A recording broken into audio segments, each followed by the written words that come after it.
আমি রাঙা চ্যাটার্জি, তোমরা দেখছো আমার ইউটিউব চ্যানেল রাঙা Chatterjee political science tuition teacher. আজকে আমি যেটা আলোচনা করব সিটিবিটি, যার ফুল ফর্ম হচ্ছে কম্প্রিহেন্সিভ টেস্ট ব্যান্ড ট্রিটি। এটা ইন্টারন্যাশনাল রিলেশন যারা পড়ছো, ইন্টারন্যাশনাল পলিটিক্স যারা পড়ছো, তাদের মধ্যে একটি ইম্পর্টেন্ট একটা টপিক। মানে কোনো বছর এমন হয় না যে সিটিবিটি আসে না। তো আমি সেই সম্পর্কে আলোচনা করছি। ঠান্ডা লড়াইয়ের চরম অবস্থায় পরমাণু অস্ত্রের যে পরীক্ষা নিরীক্ষা একটা ভয়াবহ রূপ নিয়েছিল, তো সেখান থেকেই প্রায় দেখা গেছিল যে প্রায় 2000টি পরমাণু বিস্ফোরণ পরীক্ষামূলকভাবে ঘটানো হয়েছিল। তোমরা যদি ভালোভাবে আমার ক্লাসটাকে শোনো, সেটা একটা নোট হয়ে যাবে।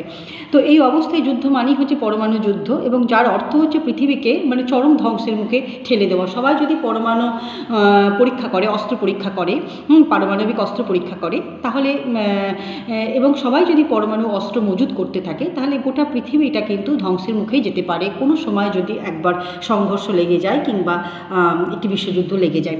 তো এই ধ্বংসের হাত থেকে পৃথিবীকে রক্ষা করার জন্য 1996 সালে 12 সেপ্টেম্বর সাধারণ সভায় 158টি সদস্য রাষ্ট্রের সম্মতিতে সিটিবিটি গৃহীত হয়।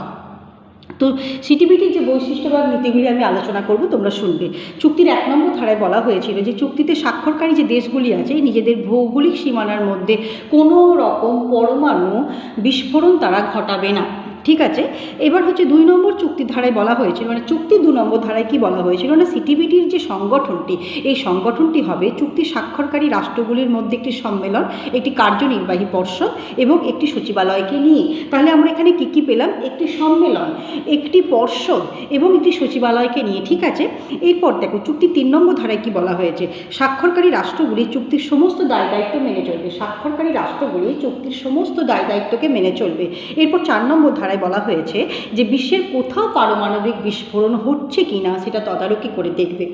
এরপর 5 নম্বর ধারায় বলা হয়েছে চুক্তি স্বাক্ষরকারী কোনো রাষ্ট্র যদি চুক্তির শর্ত লঙ্ঘন করে, তাহলে সিটিবিটির যে সম্মেলন রয়েছে, একটি সংস্থার নাম বললাম না, সম্মেলন, তো তার বিরুদ্ধে কিন্তু শাস্তিমূলক তারা স্টেপ নেবে। এরপর 6 নম্বর ধারায় কি বলা হয়েছে, চুক্তির ব্যাখ্যার বিষয়ে যদি কোনো বিরোধ সৃষ্টি হয়, তাহলে কিন্তু তার মীমাংসারও ব্যবস্থা করা হবে। এরপর 7 নম্বর ধারা অনুসারে কি বলা হয়েছে না, প্রয়োজন অনুসারে চুক্তি সংশোধনের ব্যবস্থাও করা হবে। এবার 14 নম্বর ধারা, এবার আমি একদম 7 থেকে একদম 14তে এলাম।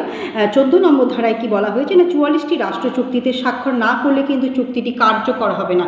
এরপর আমি 16 নম্বর ধারা আসবো, কারণ অসংখ্য ধারা লিখলে কিন্তু একটা টিকা হিসেবে এটা অনেক বড় জায়গা নেবে। এরপর তোমাকে সমালোচনা দিতে হবে, সুতরাং ভালো করে শোনো। 14 নম্বর ধারা আমি বলে দিয়েছি যে 44টি রাষ্ট্র, 14 সব থেকে বড় কথা এই যে ধারাটা রয়েছে এবং যে রাষ্ট্রের সংখ্যা রয়েছে মনে রাখা কিন্তু খুব সুবিধা। 14 নম্বর ধারায় বলা হয়েছে 44টি রাষ্ট্র কিন্তু চুক্তিতে স্বাক্ষর না করলে চুক্তিটি কার্যকর হবে না। চুক্তির 16 নম্বর ধারায় বলা হয়েছে ইউএনওর যে মহাসচিব, সেই মহাসচিব কিন্তু এই চুক্তিটিকে রক্ষা করবে। এখন সমালোচনায়